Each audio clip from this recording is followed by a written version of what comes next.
Hello friends, welcome to my YouTube channel learn with Soni. तो friends, आज की इस वीडियो में मैं एग्जाम में बार बार पूछने वाले प्रश्नों को लेकर आई हूँ जो आपके किसी भी एग्जाम में जो है वो रिपीट होते हैं, चाहे वो एसएससी हो, रेलवे हो, डिफेंस हो, यूपीएससी हो, बीपीएससी हो, यूपी पुलिस हो।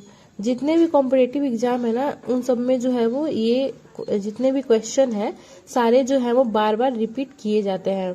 तो वीडियो को पूरा ध्यान से जरूर देखिएगा और स्किप मत करिएगा। और लास्ट में एक क्वेश्चन भी पूछा है मैंने आप सभी लोगों से, जिसका आंसर आपको कमेंट बॉक्स में बताना है। तो चलिए स्टार्ट करते हैं वीडियो को। और पहला क्वेश्चन आपकी स्क्रीन पर है। आपका फर्स्ट क्वेश्चन है, रथ मंदिर कहाँ स्थित है? तो कहाँ पे है ये? तो ये है आपका महाबलीपुरम, जो कि तमिलनाडु में स्थित है।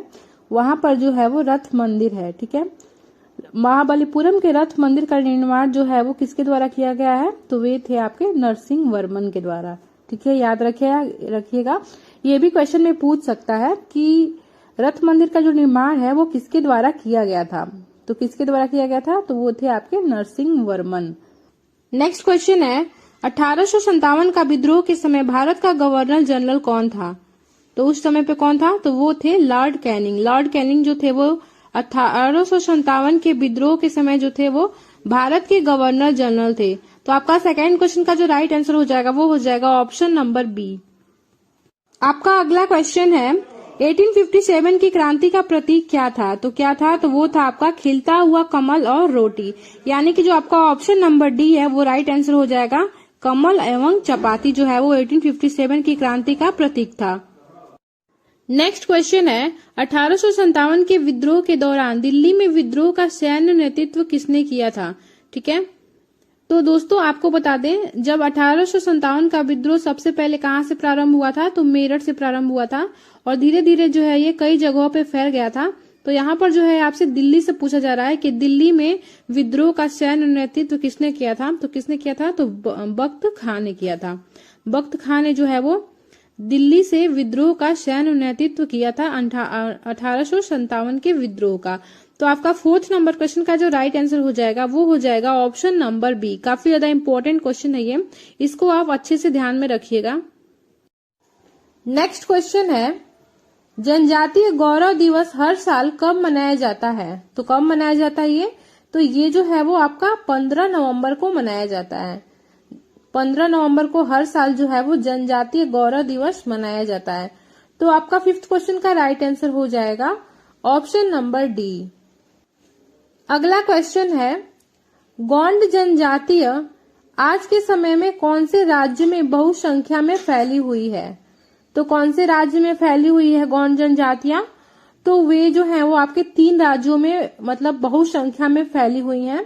पहला राज्य आपका छत्तीसगढ़, दूसरा है महाराष्ट्र और तीसरा है आंध्र प्रदेश। ठीक है, इन तीनों राज्यों में जो है वो गोंड जनजाति जो है वो अधिकतम मात्रा में जो है वो फैली हुई है। तो आपका 6th नंबर क्वेश्चन का राइट आंसर हो जाएगा option number C. Next question है, उत्तर प्रदेश का पहला ट्रांसजेंडर विश्वविद्यालय कहाँ है? तो ये है आपका कुशीनगर में। उत्तर प्रदेश के कुशीनगर जिले में जो है वो उत्तर प्रदेश का पहला ट्रांसजेंडर विश्वविद्यालय स्थित है। तो आपका 7th नंबर क्वेश्चन का राइट आंसर हो जाएगा option number A. Next question है, भारत की स्थलीय सीमा की लंबाई कितनी है? तो कितनी लंबाई है स्थलीय सीमा की? तो वो है आपका 15,200 किलोमीटर। यानी कि ऑप्शन नंबर डी जो है वो करेक्ट आंसर हो जाएगा। याद रखिएगा, वेरी वेरी इंपॉर्टेंट क्वेश्चन है ये। कई बार आपके एग्जाम में जो है वो ये वाला क्वेश्चन रिपीट हुआ है कि भारत की स्थलीय सीमा की लंबाई जो है वो कितनी है? तो कितनी है? तो 15,200 किलोमीटर। अगला क्वेश्चन है, सर्वप्रथम इंडिया शब्द का प्रयोग भारत के लिए जो है वो किस भाषा में किया गया है? तो कौन से भाषा में किया गया है? तो वो भाषा है आपका ग्रीक भाषा। ठीक है, सर्वप्रथम इंडिया शब्द का प्रयोग जो है वो भारत के लिए ग्रीक भाषा में किया गया, यानी कि ऑप्शन नंबर ए जो है वो करेक्ट आंसर हो जाएगा 9th नंबर क्वेश्चन का। अगला क्वेश्चन है, कौन सा दर्रा शिमला को तिब्बत से जोड़ता है? तो वो कौन सा दर्रा है? तो वो है आपका सिपकिला दर्रा। यानी कि ऑप्शन नंबर डी जो है वो करेक्ट आंसर हो जाएगा। याद रखिएगा, सिपकिला दर्रा जो है वो शिमला और तिब्बत को जोड़ता है। तो आपका 10वें क्वेश्चन का राइट आंसर हो जाएगा ऑप्शन नंबर डी। अगला क्वेश्चन है, किस दर्रे से होकर जम्मू से कश्मीर जाने का मार्ग निकलता है? तो वो कौन सा दर्रा है? तो वो है आपका बनिहाल दर्रा। बनिहाल दर्रे से होकर जो है वो जम्मू से कश्मीर जाने का मार्ग निकलता है। तो 11वें क्वेश्चन का आपका राइट आंसर हो जाएगा ऑप्शन नंबर ए। और यह दर्रा जो कि बनिहाल दर्रा है, तो ये जो है वो आपका जम्मू कश्मीर में स्थित है। अगला क्वेश्चन है, स्वतंत्र भारत के पहले प्रधानमंत्री कौन थे? तो कौन थे वे जो स्वतंत्र भारत के पहले प्रधानमंत्री थे? तो वे थे आपके जवाहरलाल नेहरू। जवाहरलाल नेहरू जो थे वो स्वतंत्र भारत के जो है वो पहले प्रधानमंत्री थे। यानी कि ऑप्शन नंबर ए जो है वो करेक्ट आंसर हो जाएगा 12th नंबर क्वेश्चन का। अगला क्वेश्चन है, भारत के एकमात्र भारतीय गवर्नर जनरल कौन थे? तो वे कौन थे जो भारत के एकमात्र भारतीय गवर्नर जनरल थे? तो वे थे आपके सी राजागोपालाचारी। ठीक है ना, ये जो थे वो भारत के एकमात्र भारतीय गवर्नर जनरल थे। तो आपका ऑप्शन नंबर ए जो है वो करेक्ट आंसर हो जाएगा 30 नंबर क्वेश्चन का। अगला क्वेश्चन है, स्वतंत्र भारत के अंतिम गवर्नर जनरल कौन थे? तो कौन थे वे? तो अभी मैंने आपको बताया कि एकमात्र जो फर्स्ट एंड लास्ट थे, तो कौन थे वे? तो वे थे आपके सी राजगोपालाचारी। वो जो थे वो आपके अंतिम और पहले जो है वो भारत के जो भारतीय गवर्नर जनरल थे। तो आपका 40 नंबर क्वेश्चन का राइट आंसर हो जाएगा ऑप्शन नंबर बी। अगला क्वेश्चन है, संविधान के किस अनुच्छेद में आपातकाल के दौरान अनुच्छेद 19 के उपबंधों का निलंबन का उल्लेख है? तो वो कौन सा अनुच्छेद है? तो वो है आपका अनुच्छेद 358। यानी कि ऑप्शन नंबर सी जो है वो राइट आंसर हो जाएगा।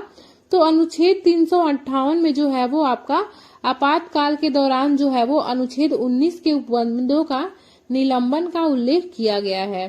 तो आपका 15 नंबर क्वेश्चन का राइट आंसर हो जाएगा ऑप्शन नंबर सी। फ्रेंड्स, अगर आपको वीडियो की क्वालिटी, वीडियो का कंटेंट और अपने सोनी मैम की मेहनत पसंद आ रही हो तो प्लीज वीडियो को लाइक और चैनल को सब्सक्राइब भी कर दीजिए।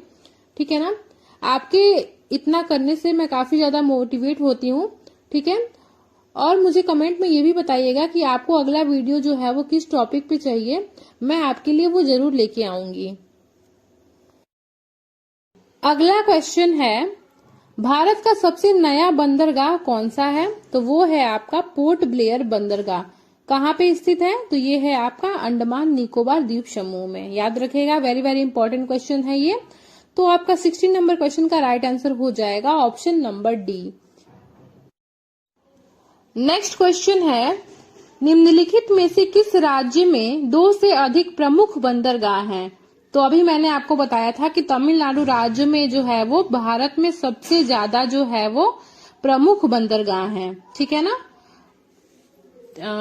कितने हैं? तो आपके 3 हैं। और तीनों कौन कौन से हैं वो मैं आपको नाम बता देती हूँ, क्योंकि कई बार जो है वो एग्जाम में जो है वो आपका नाम भी पूछ देता है कि तमिलनाडु राज्य में जो है वो 3 प्रमुख बंदरगाह कौन कौन से हैं। तो पहला है आपका चेन्नई बंदरगाह, दूसरा है आपका तूतीकोरिन बंदरगाह और तीसरा है आपका एन्नोर बंदरगाह। ठीक है ना, ये तीनों जो है वो आपके तमिलनाडु राज्य में स्थित हैं और प्रमुख बंदरगाह हैं। ठीक है ना, तो आपका 17 नंबर क्वेश्चन का राइट आंसर हो जाएगा ऑप्शन नंबर ए। अगला क्वेश्चन है, कुंचिकुल जलप्रपात जो कि कर्नाटक में स्थित है, किस नदी पर स्थित है? तो वो कौन सी नदी है? तो वो नदी है आपकी वाराही नदी पर जो है वो कुंचिकुल जलप्रपात स्थित है। ठीक है, आपको बता दें भारत के कर्नाटक राज्य में वाराही नदी पर जो है वो स्थित एक जलप्रपात है ये। ठीक है, कर्नाटक के शिमोगा जिलों में स्थित कुंचिकुल झरना 1493 फीट की ऊंचाई के साथ देश का सबसे ऊंचा झरना है। ठीक है, वाराही नदी भारत का सबसे ऊंचा झरना कुंचिकुल जलप्रपात बनाती है। तो आपका 18 नंबर क्वेश्चन का राइट आंसर हो जाएगा ऑप्शन नंबर बी। आपका अगला क्वेश्चन है, वसुधारा जलप्रपात जो कि उत्तराखंड में स्थित है, किस नदी पर स्थित है? तो कौन सी नदी है वो? तो वो नदी है आपकी अलकनंदा नदी। अलकनंदा नदी पर जो है वो वसुधारा जल प्रताप स्थित है। आपको बता दें, यह झरना जो है वो अलकनंदा नदी में गिरता है और बद्रीनाथ जो मंदिर है, मंदिर की ओर बहता है। बद्रीनाथ से जो है वो वसुधारा की दूरी 9 किलोमीटर है। इस झरने की ऊंचाई 400 फीट है, यानी कि 120 मीटर है। जो वसुधारा जल प्रताप है ना, इसकी ऊंचाई जो है वो 400 फीट यानी कि 120 मीटर है। तो आपका 19 नंबर क्वेश्चन का राइट आंसर हो जाएगा option number C. Next question है, अमृत धारा जल प्रताप जो कि छत्तीसगढ़ में स्थित है, किस नदी पर स्थित है? ठीक है, तो अमृत धारा जो है वो किस नदी पर स्थित है? तो वो नदी है आपकी हसदेव नदी। हसदेव नदी पर जो है वो अमृत धारा जल प्रताप स्थित है। अमृत धारा जल प्रताप भारत के छत्तीसगढ़ राज्य के कोरिया जिले में हसदेव नदी पर एक प्राकृतिक जल प्रताप है। तो आपका 20 नंबर क्वेश्चन का राइट आंसर हो जाएगा option number D. Next question है जो कि आपके लिए है, पर्यावरण का रक्षा कवच किसे कहा जाता है? आपके ऑप्शन ए है मंगल ग्रह को, ऑप्शन बी बुध ग्रह को, ऑप्शन सी ओजोन परत को और ऑप्शन डी शनि ग्रह को। तो इस क्वेश्चन का आंसर आपको कमेंट बॉक्स में बताना है, क्योंकि ये क्वेश्चन आपके लिए था। सो फ्रेंड्स, आज की वीडियो में बस इतना ही। अगर आपको वीडियो की क्वालिटी और वीडियो का कंटेंट और अपनी सोनी मैम की मेहनत पसंद आई हो तो वीडियो को लाइक और चैनल को सब्सक्राइब जरूर कर लीजिएगा और बेल आइकन को जरूर दबा लीजिएगा, ताकि मेरे आने वाले अगले वीडियो का नोटिफिकेशन जो है वो सबसे पहले आप तक पहुंच पाए।